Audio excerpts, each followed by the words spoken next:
Welcome to partialarc.com. Don't do that.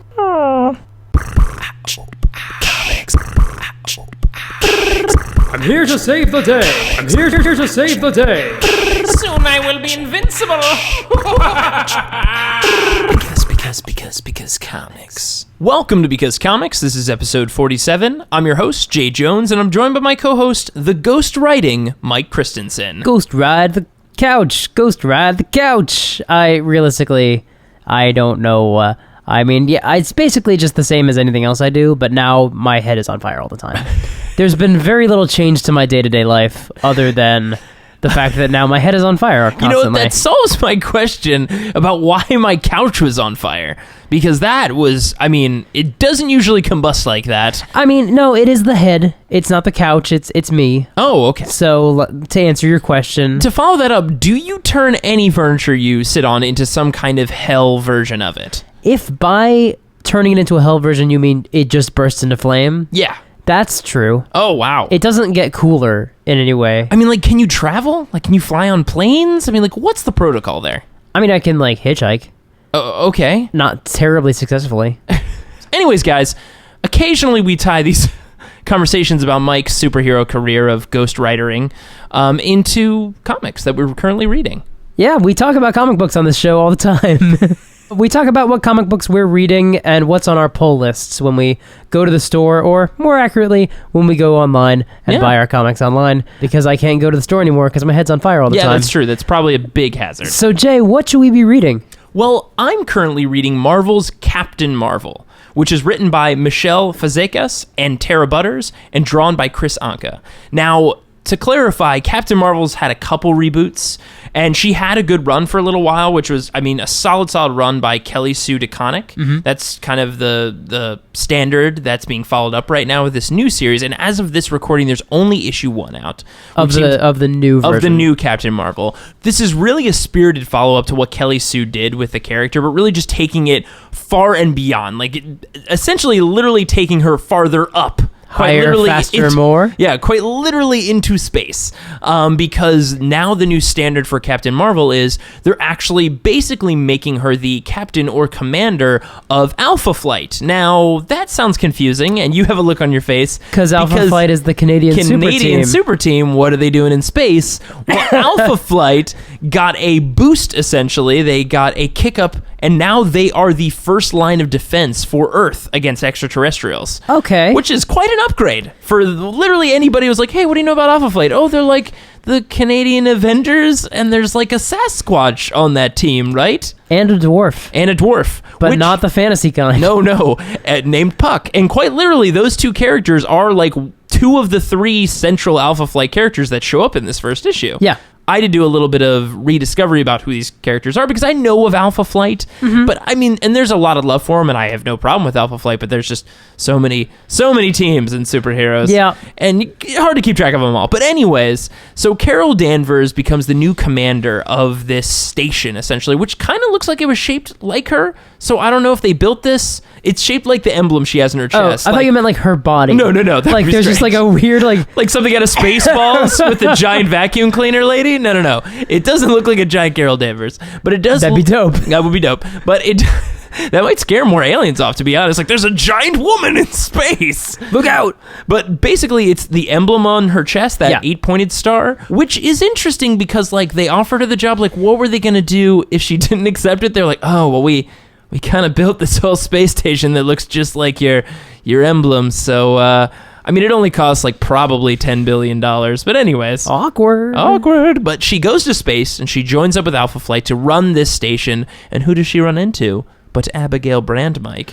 I love Abigail Brand. Abigail Brand, for anyone that doesn't know, she is the lady with the green hair, which is how most people recognize her. Okay, a little more context. She runs the space version of S.H.I.E.L.D. Yeah, which is called SWORD. And they're also a first line of defense against extraterrestrials. Yeah. So that's kind of been all consolidated under Alpha Flight now. She was also created by Joss Whedon. Yep, in Astonishing X-Men. She's very pithy. Oh, yeah.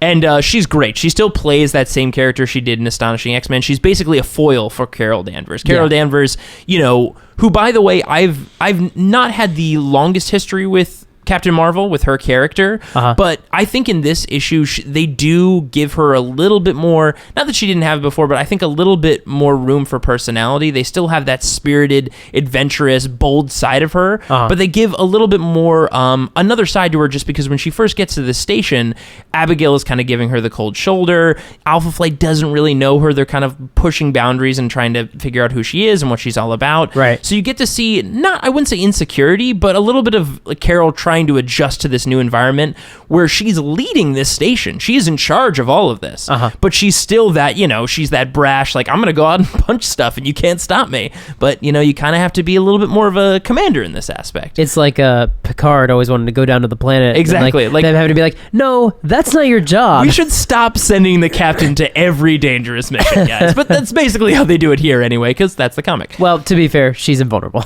Exactly, that's true. And what's cool about this is it actually, the issue itself in the series kind of embraces a feel of similar to anybody that has seen the TV show, and if you haven't seen it, I recommend it, Battlestar Galactica, the newest Battlestar Galactica, not the old from the 70s, because it has a little bit of that, like, first off, she very much, her personality is reminiscent of Kara Thrace and, Starbuck character. Yeah. And also she's running a team of people who are pilots that are going out to investigate space stuff. So, like, there's a station, there are pilots going out that she's running the team for. So, like, there's a lot of parallels there. See what you're doing. Yeah, and there's like the political environment on the station with Abigail Brand and some of the harder questions she has to answer, and it has more of a militaristic feel. This is very much less of a superhero comic and much more of a sci-fi, almost military-esque comic with Carol Danvers. Makes a lot of sense for her because she comes from the Air Force and military. Exactly, and it has a really cool, unique feel, and I gotta tell you, I haven't gotten into any of the story of the issue other than her going and meeting the station,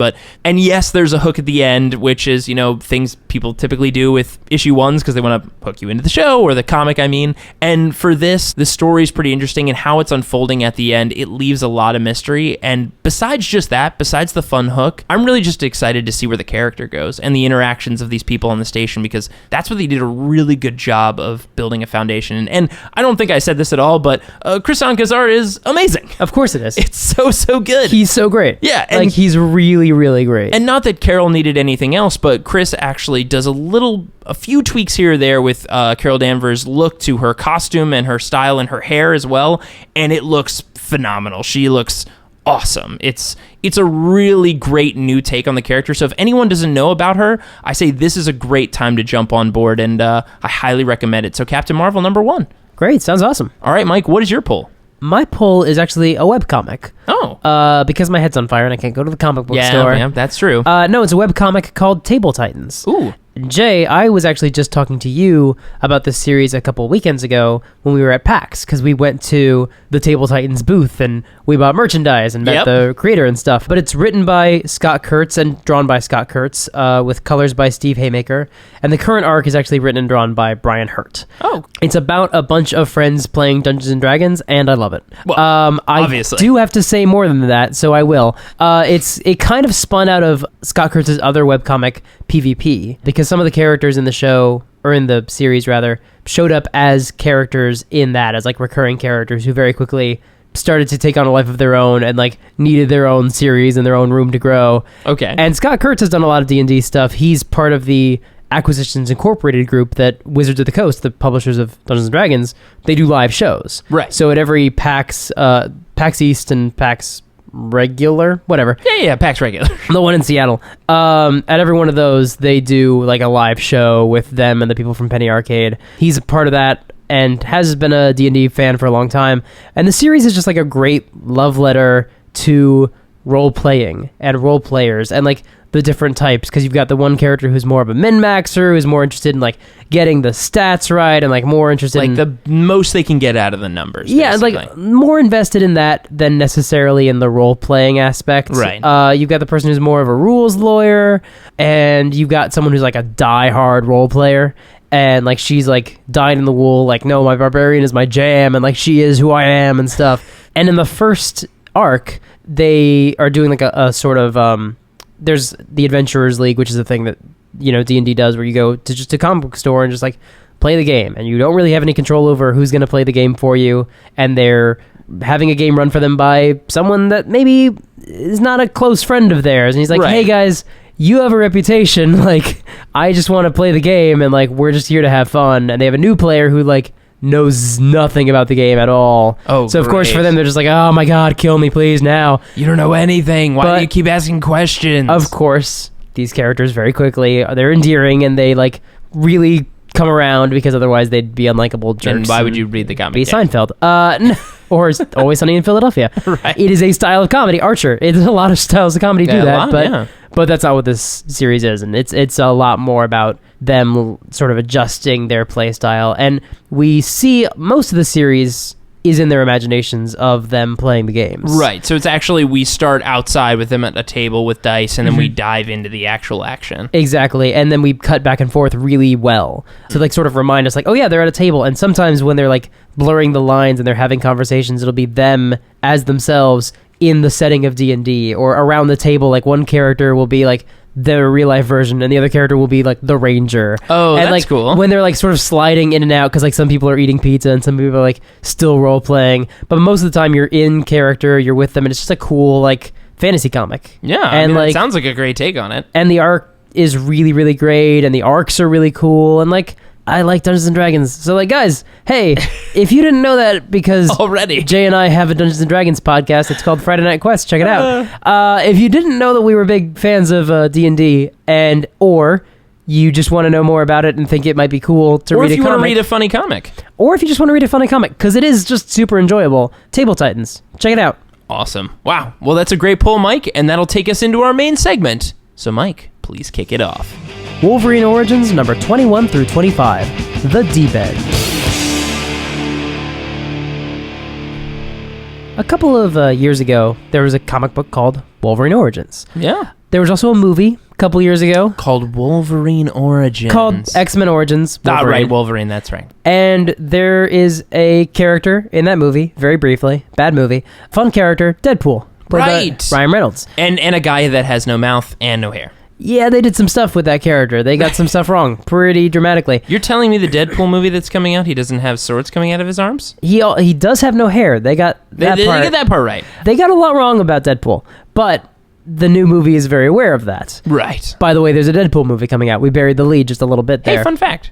So I thought it'd be fun to go back to a few issues of Wolverine Origins where Wolverine and Deadpool fight. Fantastic. It could not be more meta. This is also actually sent to us by a fan. Guy Shawnee suggested that we check out this comic. Ooh, great. It will become very clear by the end of issue 21 why this comic was chosen. This is written by Daniel Way and art by Steve Dillon. And it opens with Wolverine in Chinatown in San Francisco, because at this point, the X-Men were in San Francisco. Right. And he's in the middle of a meal, or I guess at the end of the meal. He cracks open his fortune cookie, and it says, duck. What? So he stands up, he suits up, and he looks at, there's a roasted duck on like the counter, and he looks at it, and there's a bomb like half sticking out of it. Wait, like a comical like Looney Tunes style bomb? like a regular style bomb, like with a timer and stuff. And okay. He goes, duck? And outside we see Deadpool with a remote. He goes, goose, and just blows up Wolverine. Okay. To sort of set the tone of where we're going with this. Yeah. Wolverine's blown outside, and Deadpool swings down and fights him. And the narration alternates between, Dear Diary, today I'm going to kill Wolverine, but he spells Wolverine wrong. So his thought caption says, that's not how you spell Wolverine. So his thought captions and his diary entries are arguing with each other inside of his brain. Wonderful. So he have two voices in his head. Both of them are him, but also not him. Deadpool's pretty crazy, guys. Yes. Deadpool also is looking at Wolverine, and in his head, he sees Wolverine cowering in fear. Like this skinny, kind of wimpy, scared-looking guy. So that's what he sees through his vision, his pool vision. Yep. And then, like, he's got a tiny little cowboy hat on, and then out of his fingers or out of his, hands have like all forks on one side and all knives on the other, or all spoons on the other. And then he gets slashed in the face, and he realizes, oh, Wimp Wolverine. I'm going to call him Wimp Wolverine, the version he saw. Oh, I was hallucinating again. Cool. They fight, and then Deadpool uses grenades to blast Wolverine into a department store. Right. Onto like the second floor. Straight into the sky. Deadpool takes the elevator up to the second floor, but in the middle of the elevator, Wolverine cuts his way in, and they fight on top of the elevator. Awesome. Deadpool just drops the grenades at his own feet. Wolverine like runs away and grabs a jacket off a rack to escape into the crowd as everything explodes. Oh, gosh. Police swarm the scene, and Deadpool calls the police and does a goofy mobster voice like, "Hey, see, I'm gonna blow myself up, see?" And like threatens to kill himself. And the SWAT team's like, "Don't worry, that's all we needed to hear." And they like go in to like take him down because he's clearly a danger. Right. And they find a mannequin dressed as Deadpool. Oh, jeez.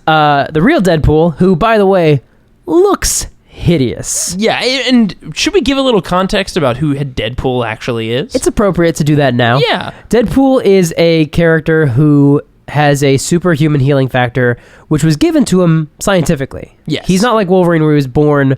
If you don't know who Wolverine is, Wolverine's a mutant with knives coming out of We his... have to dig real back in time. We for just this buried all the leads. Yeah, we did. Wolverine has knives that come out of his hands, but Somebody it's okay. thought that an actual animal, a Wolverine animal, was fighting someone in the street, Mike. To be fair, Yes. originally Wolverine was going to be a hyper-evolved Wolverine. That's a true fact. Wow. Oh, my God. That's Okay. a real thing that Okay. happened. Okay, we cannot talk about that because it will take a very long time. Wolverine's a mutant with a healing factor and a lot of dead women and people in his life. Yep. Deadpool is a sociopath, mercenary, psychopath, lunatic who can heal super way faster. Oh, yeah. Like regrow stuff within an hour or two. Yeah, he can like regrow limbs. He can, Or it's like insane. attach things back on. Yep. And he talks to himself and talks to the reader. He's aware he's in a comic more often than not. As we've noted, he hallucinates, and he has just all the weapons and knives. He's basically just the worst mess of a anti-hero possible in Yeah. one little package. And he's just got super gross, messed up skin. Yep. Because And that was a result of the science experiment that gave him the healing factor. Yep. Didn't help with that. Anyway, he hijacks an ambulance and starts driving, but Wolverine charges out of the crowd and starts slicing into the cab of the ambulance. Deadpool just keeps shouting, "This is gonna work!" And then he hits the brakes, and Wolverine flies off the ambulance and slams into the side of a building. And Deadpool looks stunned and smiles and says, "It worked." We cut to the top of that building, where two blue-collar workers are talking, and one says, "No, wait, I can't do this." The other one's like, "Well, what if I give you $10,000? What, are you serious? Yeah. Look, for what I'm getting paid, I can afford to be generous." So he gives the guy $10,000 and says, "You don't have to do this. Just, you didn't know what happened. You have no idea how this happened." Then he looks down at Wolverine, who is lying on a big red X painted on the sidewalk, Oh, wow. and he drops a piano from a crane. What? That's the end of issue 1. So Deadpool pays a guy $10,000 to drop... No, pays a guy enough money that guy can pay someone else $10,000 to look the other way. Wow. Oh, that's right. That went through multiple hands. That's the one thing I do kind of love about Deadpool for absolutely how crazy insane he is. Yeah. If you roll back this fight and the levels of planning that was involved, it is like Sherlock Holmes level crazy. Jay, I'm going to have to stop you there. We are a fifth of the way through the story. Oh my God. The piano hits Wolverine, and there's very few people who can do that. And still be alive.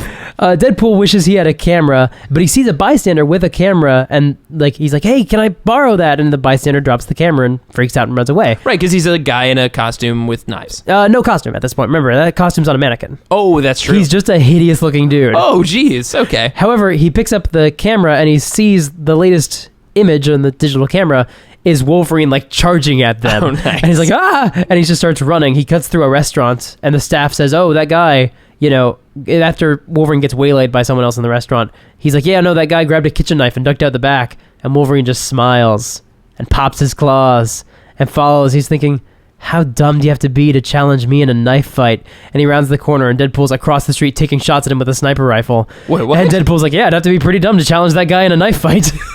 The voices in his head start arguing about whether or not Wolverine or anybody has a high opinion of Wade, and Wade turns to them and says, "Hey, can you guys knock it off for a minute?" I'm trying to kill this guy. Then he grabs a cable with a silver ball at the end, which he says he apparently bought from AIM, Oh, the group of supervillains. he bought a cable with a silver ball on it from that company? We'll see what happens. Okay.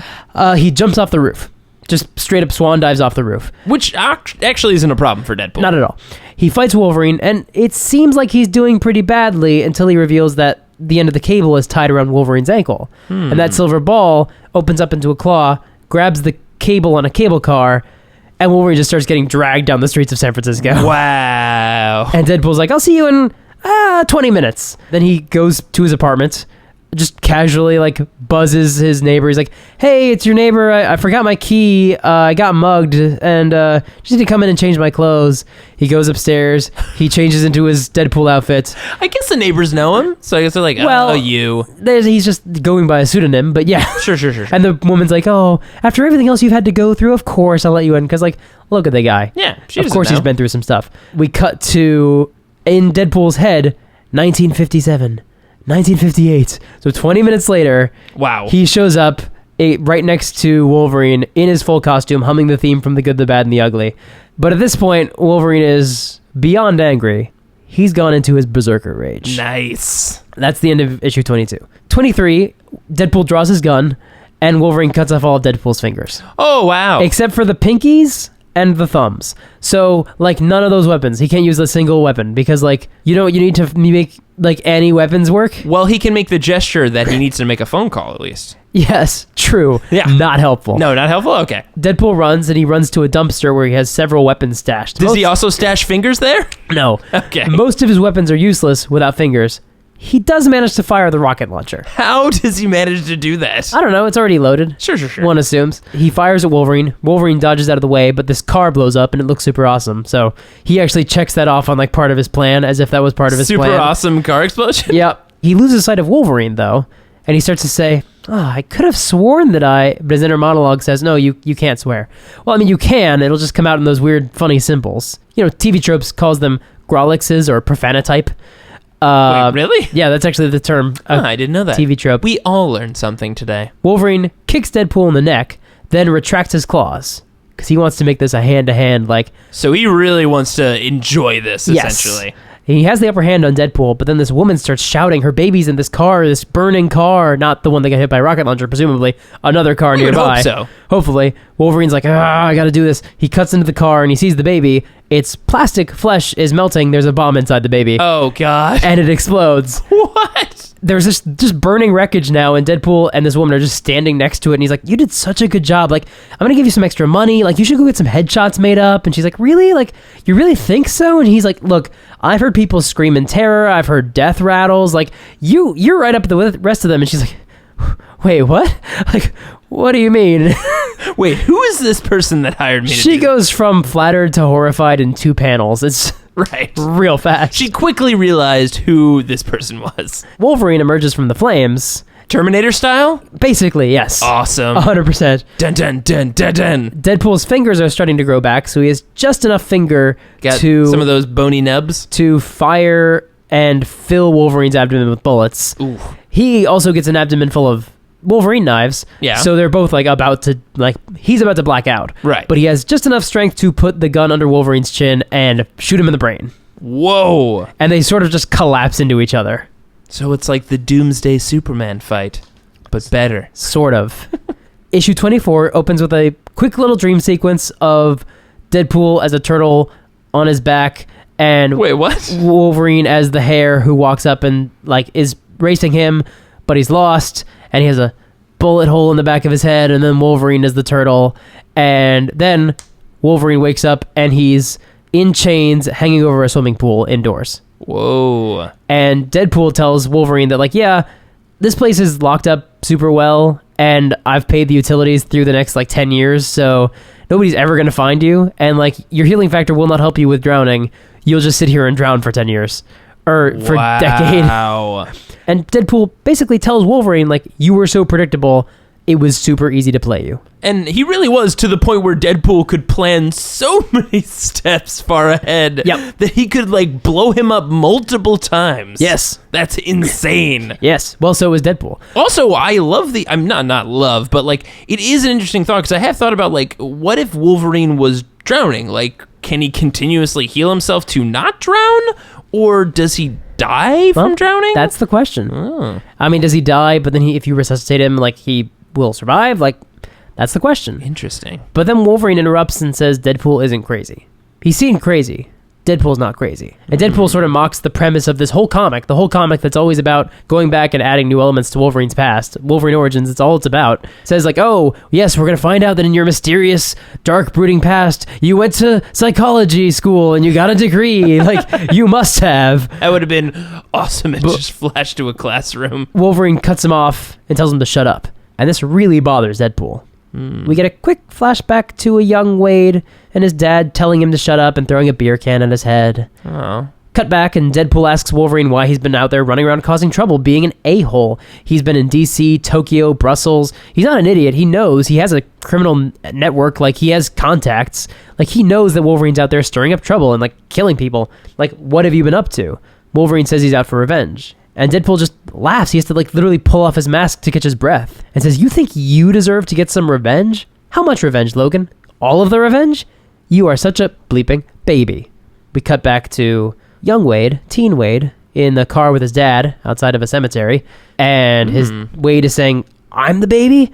And he grabs a bottle out of the glove compartment and just smashes his father's teeth and nose and says, like, you're the baby. Baby want his bottle? And the dad sort of tumbles out of the car, bleeding, and says he gives up. And Wade just starts laughing and takes a drink and just says it's funny. Wow. That is a heavy scene. It's fast. It's like a page and a half. Jeez. Wolverine says Deadpool didn't outsmart him. And Deadpool now is just enraged. He says he doesn't need Wolverine's validation. He doesn't need anybody's validation. Everyone says he's just a failed attempt to make another Wolverine. But he beat Wolverine. And he says, I mean, there you are, hanging from the ceiling like a dummy, and look at me. And he catches a glimpse of his own reflection, and he puts his mask back on. He says, you know, I'm the one who should be out for revenge. And Wolverine mocks him. He calls him the sad clown. You are what you are, and that's it. And Deadpool asks, oh my god, you're such a... Does anyone actually like you? Wolverine says, not really. But a lot of folks act like they do. Because they know it's better to be my friend than my enemy. And Deadpool says, yeah, because they know who you're dealing with, and you don't. You're a hypocrite. You are who you are, right? That's exactly what you just said. You can't deal with who you are. And Deadpool says he knows who he is. I'm the merc with a mouth. Good shots and bad jokes. That's me. You're Wolverine, the berserker, wild man of the woods. You're the best at what you do, and what you do isn't pretty. Now that means you kill people, right? Right? And there's an incredible 2-page spread of, in the center, you know, Wolverine slicing off Sabretooth's head with a samurai sword, because that's apparently a thing that he did. Wow. But all in the background are other panels of Wolverine killing people. Of Wolverine doing the thing that he does. And well, some of them he's shooting, some he's stabbing. These are scenes that I think we've seen in the book, in Wolverine Origins, you know. Wow. And some of them are, you know, seemingly innocent people. Some of them are villains that we recognize. Some are just, you know, people in uniforms. regardless, it is a cacophony of murder. It's a montage. It's a murder montage. Yeah. And Wolverine starts to say, you know, maybe most of the people I killed didn't deserve it. And Deadpool cuts him off and says, yeah, but the X-Men still wanted you. And yes, no, I'm not technically a mutant, but I'm not human either. Like, look, maybe they just wanted you because they were afraid of you, or they thought they could use you, but they still wanted you. And then someone else emerges, a mysterious stranger with his hair shaved into a mohawk/ponytail, What? who says he's been enjoying Wolverine's work, but he can't let it go any further. Then he pulls out his claws, cuts off Wolverine's hand, and pulls the lever and drops Wolverine into the pool. Whoa. This is Wolverine's son, Oh, Dakin. man. who has been a character new to this series, Yeah. who Wolverine's had a couple run-ins with, who And he is not a fan of his dad. hates his dad. Yes, he does. Real bad hates his dad. Wow, you said mohawk and ponytail, and I did not put it together. But yes, that is 100% that look. Issue 25 opens with Deadpool fighting Dakin, but it goes very poorly. Oh, so Dakin and Deadpool, like, that was not a plan. That No. was not, like, he was not the Moriarty to Deadpool's, capturing Wolverine. Deadpool has no idea who this man is. Oh, okay. He does not know what's going on. Damn it, Wolverine 2.0. And he drops the few grenades at his feet again, and Dakin just kicks them into the pool, which blows Wolverine out of the water. And Deadpool's like, do you have any idea how hard it was to get him in there? That's awesome. Deadpool and Dakin fight, and Deadpool sees Dakin's claws and says, oh, you're just like him. And that really irritates Dakin. Obviously. A whole bunch. Starts pushing him towards, maybe his father's temper. He manages to, he's a little off balance. Deadpool's actually doing okay against him, but Dakin loses his temper, slashes up Deadpool, like, really severely. Ooh. And Deadpool says something along the lines of, like, I'm crazy. That's why I went up against Wolverine. What's your excuse? And Wolverine just stands up and says, this won't hurt a bit. And Dakin says, no, it really will. And Wolverine says, no, it won't. Bucky's a hell of a shot. What? And then Bucky, the Winter Soldier, shoots Dakin in the back of the head. What? From across the street. Whoa! With a sniper rifle, with a carbonadium bullet, which slows your healing factor. Whoa. We flash back to scenes we've seen in the series before this arc. To the Winter Soldier admitting he's responsible for killing Logan's wife and unborn child. To Wolverine finding out his son survived. To Wolverine telling the Winter Soldier they have unfinished business. To Wolverine obtaining some carbonadium bullets. To Wolverine hiring the Winter Soldier. To the Winter Soldier hiring Deadpool. Wow.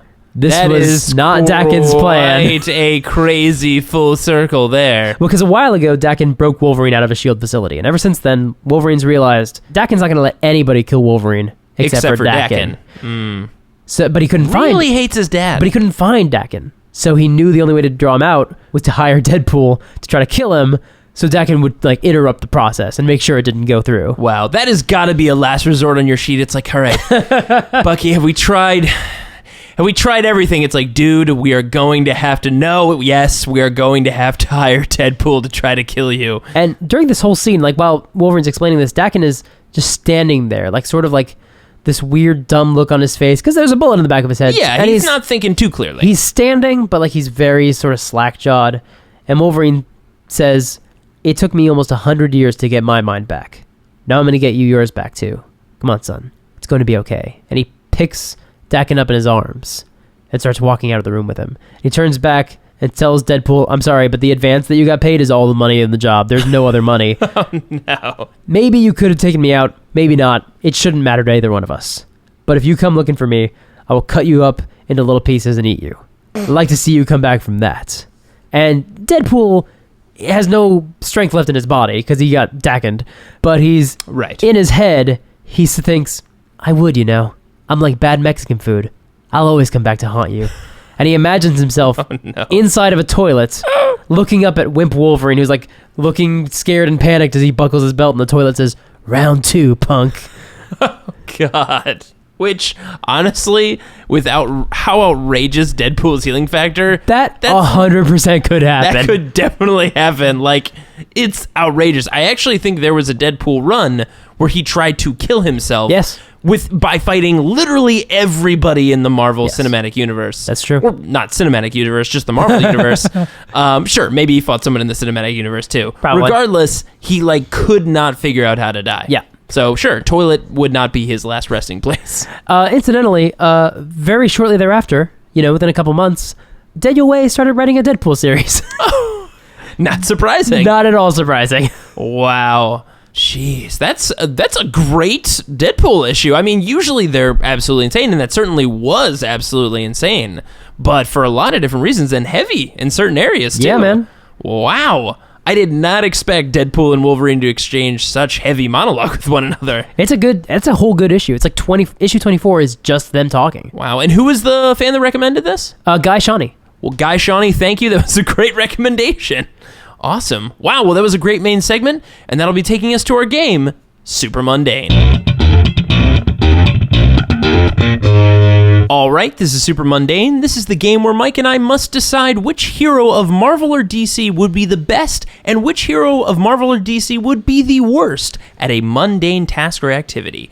And for this episode, Super-Mundane is the best and worst limo driver. Ghost Rider would be pretty bad. Ghost Rider would be pretty bad, but I don't know if he would get hired. Although, I mean, I guess when he's not in Ghost Rider form... Like he's just a good driver. That's true. And also, be like, oh my God, this guy's a professional, like, bike rider. He's like a professional driver of sorts. Like, you're going to drive my limo? He's like, yeah. And then can you imagine? It's professional stuntman, Johnny Blaze. Like, oh man, like, I remember, like, let's talk about your old career. It's like, yeah, I just kind of want to drive this limo. I don't really want to. No, let's talk. Oh, I can't talk to you. Wait. Where are you taking me tonight? What did you do? Or he's like, yeah, I just want to go. He's in Vegas. He'd be the worst limo driver in Vegas ever. He would have to stop at almost every single club and just be like, I'm sorry, I have to get out of the car. I have to go make people suffer. He would be worn out, man, in Vegas. He'd be pretty bad. It would probably, I mean, that might actually kill Ghost Rider trying to punish that many people. He just hibernates for 30 days afterwards. He's just like, I'm sorry. Oh yeah, of course my car got towed. I've been in this club for days. But okay, wow, we started with the worst because obviously Ghost Rider is the worst. Of course. And second worst would be Ghost Rider, which would be you. Am I Ghost Writer? Was that the gag earlier?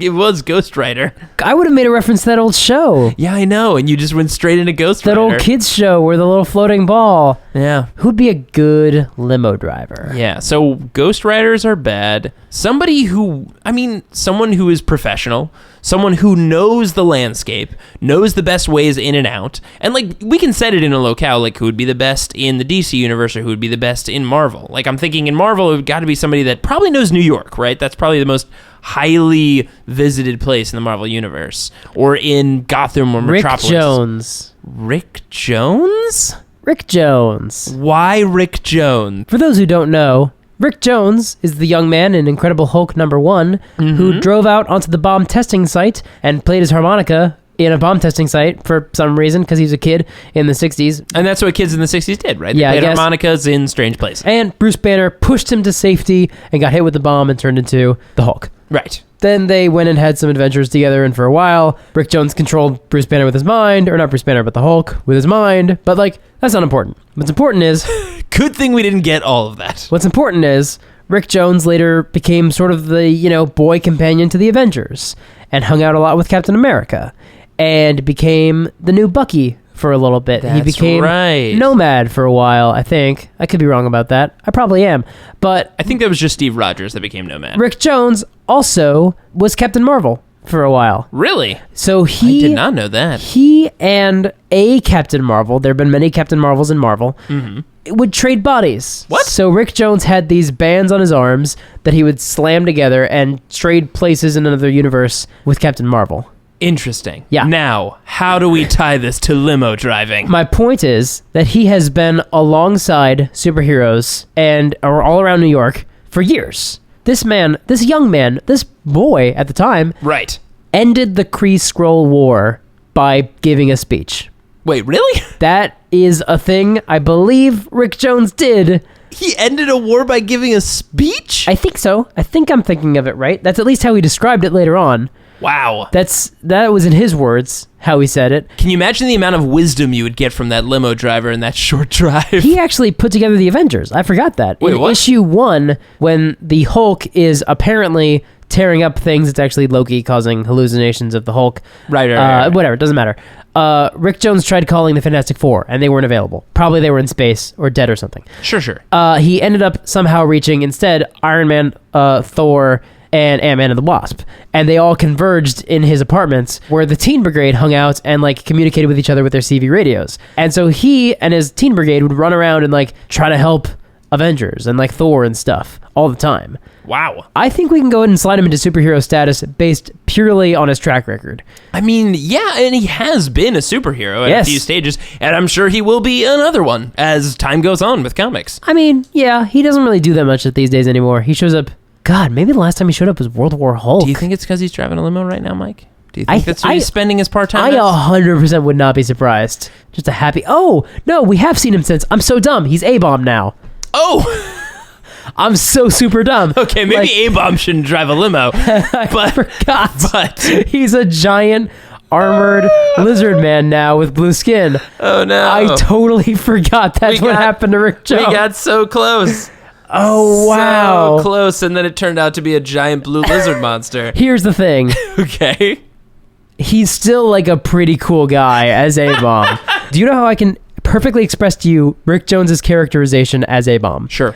In the cartoon television series Hulk Agents of Smash, A-Bomb is played by Seth Green. Oh. I think that about sums up his attitude and what kind of dude he is. A-Bomb would still be a dope limo driver. Look. That's right. In the Marvel Universe, we overlook a lot. I would love to get picked up at the airport by just the friendliest blue lizard man. Talk about personality. This guy has such a great personality. He was hired to be the first face of a company when you get off a plane. Yeah. Wow. I mean, granted, he'll probably only be able to drive Hummer limos, but like, I'm so happy. those things are cool. I'm so happy to say that our best limo driver is not Rick Jones, but A-Bomb. It's still Rick Jones. It's still Rick Jones. Wow. All right, well, that was episode 47 of Because Comics. We'll be posting a new episode every other week. If you'd like to download more episodes or check out other similar podcasts, well, head over to partialarc.com. That's ARC with a C. Of course, you can email us any questions at becausecomics@gmail.com and recommendations for other main segments we should check out. Yeah, like we're always on the hunt for good comics or not so good comics. I mean, either one works for the show. Listen to episode 36. That one wasn't solid. Hey, any of our news episodes, those are usually garbage comics. Those are usually terrible comics. And look, all the ones I do are always great, like Nemesis. And of course, you can follow us on Twitter, Instagram, Facebook, and Tumblr, all at Partial Arc. Oh, Nemesis. And be sure to check out more content from our comic boy wonder, Mike Christensen. Hey, me. At partialarc.com, where he writes articles every Tuesday and Thursday. Oh, I gotta get on that then. Thanks for listening, and remember, nobody exists on purpose. Nobody belongs anywhere. Everybody's gonna die. Come watch TV. Was that a Rick and Morty reference? That is maybe my favorite moment. Here's what I love about that moment, is that in the scene, it's heartwarming. Yeah. On its own, that line is horrifying. It is so sad. Because comics.